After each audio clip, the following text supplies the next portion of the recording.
At some point, a lot of women leaders hit this wall where the only options in front of you are the ones you've already outgrown. You can go back to what burned you out or stay where you are and feel underutilized. Either way, you're choosing between versions of yourself that are too small. I'm Dr. Denée Choice. I work with high-achieving women leading in complex, high-stakes environments. Women who are already operating at an executive level, but feel like they've outgrown the roles they're in and are ready for something bigger. In this video, I want to show you what actually changes when you stop trying to find the right role and start defining the impact you're here to create. One of my clients, Maggie, was in exactly that position. Maggie is an experienced physician. She'd left patient care after significant burnout and stepped into a telemedicine leadership role. On paper, it looked great. She worked from home, she had time with her 3 kids, and she was well compensated. But she felt completely unfulfilled. She missed patient care, and she missed having a real sense of purpose in her work. At the same time, she wasn't being challenged. And underneath that, something else was becoming clear. She knew she had more to offer than what that role required. That's when she started to consider stepping into a bigger leadership role. What Maggie was running into is something I see all the time. Most people assume this is a decision problem, but it's not. It's what happens when you're trying to make a career decision inside roles that were never designed for how you actually lead. So instead of expanding your impact, you end up choosing between options that both feel like a compromise. And if nothing changes, you don't just stay stuck. You either keep cycling back into roles that deplete you, or you stay in ones that slowly disconnect you from the level you're capable of operating at. So instead of starting with her resume or the roles available to her, we started somewhere else. We looked at how she naturally creates impact when she's at her best. And what became very clear is this: Maggie's zone of genius was her ability to engage people and elevate results. Her high relational intelligence allows her to create trust quickly. And then she uses that trust to raise standards, improve performance, and drive outcomes in a way people actually want to follow. But initially, she saw her high relational intelligence as fluff, not real leadership, and maybe even a barrier to be taken seriously. But once we defined it objectively, she saw it differently. Not as something soft, but as the exact mechanism that allowed her to lead at a higher level. And this is the part many people misunderstand. Your zone of genius isn't just how you work.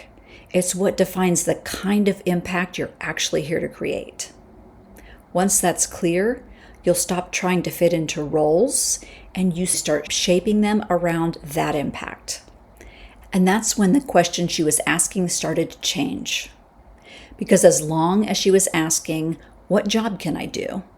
She was still trying to fit herself into roles that were already defined. And that's what kept her stuck between options that didn't fit. So she stopped asking, what job can I do? And started asking, what impact do I want to create? And what needs to be in place for that to happen? And if you're honest, this is probably the same question you've been asking. What role makes sense for me? What position could I step into next? But a more useful question might be, what impact are you actually here to create? And what would need to be in place for that to happen? That one question changed everything for Maggie. Because now she wasn't trying to fit into a role. She was defining the conditions for her leadership. From there, her next move became obvious. She sat down with her boss and shared her vision. What she didn't know at the time was that it aligned with an unmet priority already sitting on their strategic plan. And instead of stepping into an existing role, she helped shape a new one. She proposed a hybrid position, 2 days of patient care close to home, and the rest of her time creating and leading a new system-wide, patient-centered, value-based care program. She negotiated the structure, the scope, the administrative time. She got to define the standards of excellence for the program. And in doing that, she stepped into her first formal leadership role, not by asking for permission, but by bringing a vision that others wanted to follow. This is what it looks like to start thinking like an executive. And this isn't unique to Maggie. This is the shift that happens when you stop positioning yourself for roles and start positioning yourself around the impact you're here to create. Not asking what you can do, but defining the impact you're here to create and shaping the conditions that make that possible. Most women have never been taught to lead this way. They've been taught to adapt to what exists, to prove themselves inside someone else's model. And over time, that disconnect starts to feel like burnout or confusion or self-doubt, because you're trying to solve it at the level of the role, when the real issue is how you're defining your leadership in the first place. This isn't a capability issue. It's a mismatch between how you lead and the structure you're trying to lead inside of. Now, if you're recognizing yourself in any of these patterns, I go deeper into this in my free masterclass, How Women Leaders Rise.